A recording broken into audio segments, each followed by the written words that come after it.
So now that the NBA season has been up and running for a little while now, we've gotten a good look at how every team performs, where they excel, where they struggle, and so on and so forth. No team is perfect, and every team definitely has areas that they need to address as the season progresses. To address this, big blockbuster trades could potentially be on the way, and this brings us to the topic of today's video. Today, we'll actually be looking at an article made by major sports media publication Bleacher Report that came out a few hours ago today, where they hypothesized 4 major trades that include big-name players, and in this video, we'll be analyzing these potential deals and deciding how realistic they actually are, and whether or not the teams would actually be doing them if they were proposed. If you want to read the actual article itself, that will be linked down in the description of this video. Before we get started though, it turns out about 67% of you watching right now aren't even subscribed to the channel, so please, if you enjoy the content, consider hitting the subscribe button, as not only does it help out a ton, but I would also very much appreciate it. Now with that being said, let's begin. The first proposed trade in the article is between the Chicago Bulls and the Dallas Mavericks, and in it, the Mavericks receive Zach Lavine and Thaddeus Young, and the Bulls receive Tim Hardaway Jr., James Johnson, Tyrell Terry, and a 2025 first-round pick that is top 7 protected.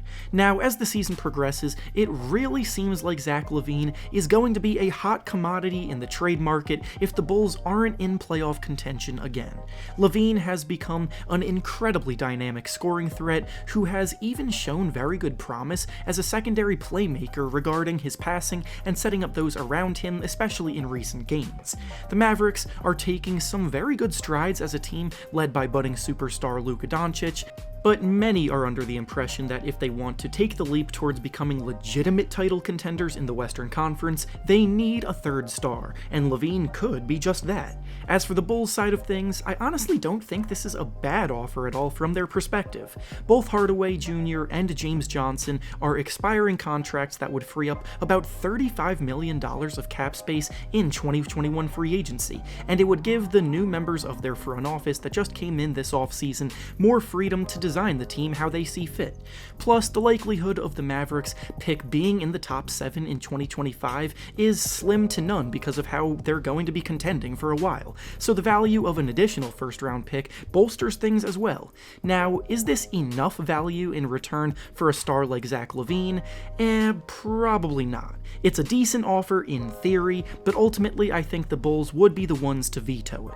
The next proposed trade is between Portland Trail Blazers and the Indiana Pacers, and in it, the Blazers receive Victor Oladipo, Doug McDermott, and a 2021 first-round pick that is lottery protected, and the Pacers receive CJ McCollum and CJ Ellaby. So this one is basically a swap of star shooting guards in order to address some glaring needs of each team. However, right off the bat, I see this as pretty lopsided. At his best, Victor Oladipo was objectively a better player than CJ McCollum was, as he was named to both the All-Star team and All-Defense team back in 2018. However, since that year, he's struggled mightily with injuries and has certainly not been the same player. So far this season, though, he started off playing very well, and it looks like he might finally be getting his legs back and playing at the level that he was before. And if that's the case, then attaching a first-round pick and a reliable shooter like McDermott to this trade in exchange for just CJ McCollum pretty much seems like it's just too much to offer. McCollum, however, is a far more versatile scorer. He can be the go-to scorer if given the opportunity, and the Pacers do need someone like that right now to add to their core of players that have already been built for a strong defense overall. On the flip side, the Blazers' perimeter defense has always been problematic because both Damian Lillard and CJ McCollum struggle in that regard, and they both obviously play a lot together. I don't love the price tag of McCollum in this trade, but I do like the idea of swapping these two star players because of the ideal fit both of them would be coming into, and especially with Oladipo's future in Indiana still being questionable because of the rumors of him reportedly wanting out of Indiana, I could actually see this as a deal that could possibly happen. The next trade offer is between the Atlanta Hawks and the Toronto Raptors, and in it the Hawks receive Pascal Siakam, Aaron Baines, and Matt Thomas, while the Raptors receive John Collins, Clint Capella, DeAndre Hunter, Kevin Huerter, and Tony Snell. Ever since Collins did not receive a contract extension in the offseason this year, there have been several reports that he is disgruntled with the situation that he's in with the Hawks right now, and if he's not a part of their long-term plans, then obviously they should look to trade him. With this deal in particular, Pascal Siakam is definitely one of the best players that they would be able to get in return for a potential John Collins trade, but again, there is just way too much additional value thrown in from the Hawks side of things. DeAndre Hunter is an incredibly promising two-way wing player who is showing signs of being able to be far more than just a 3-and-D player. Clint Capella is a terrific pick-and-roll big man and rim protector that plays well alongside Trae Young, and Kevin Huerter is a promising young shooter of the basketball. I do agree that Siakam is the better player between him and John Collins, obviously, but the gap long-term certainly doesn't seem like it will be that big, especially considering the fact that Siakam is 3 years older than Collins. On top of that, Siakam has been struggling to start this year off, and after 2 years of steady improvement, there's worry that defenses might have figured him out from the standpoint that he has certain go-to moves, such as his spin move, that he relies too heavily on, and when you prevent him from getting out in transition, he can struggle in half-court offenses.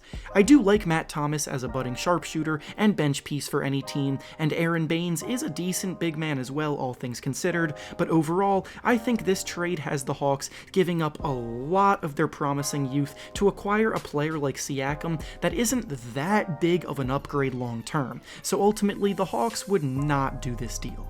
And finally, the last trade from the article we'll be discussing today was between the Chicago Bulls and Houston Rockets, proposing a newcomer entering the James Harden sweepstakes, as the Bulls would receive Harden and Ben McLemore, and the Rockets would receive Zach Lavine, Kobe White, Lauri Markkanen, Cristiano Felicio, a 2021 first-round pick, a 2023 first-round pick that is top 3 protected, and a 2025 first-round pick that is also top 5 protected.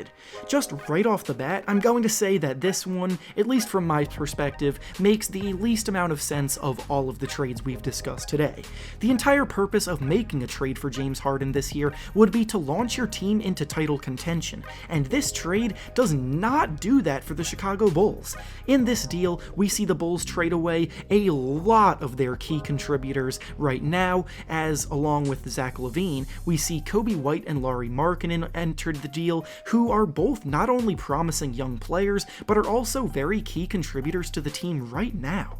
What's even left after this on the Bulls? A team with James Harden, Wendell Carter Jr., Otto Porter Jr., and Patrick Williams, along with the rest of their depth, just is not close to being one of the best teams in the East. So for the Bulls to pay a price tag that hefty for him would be incredibly counterintuitive.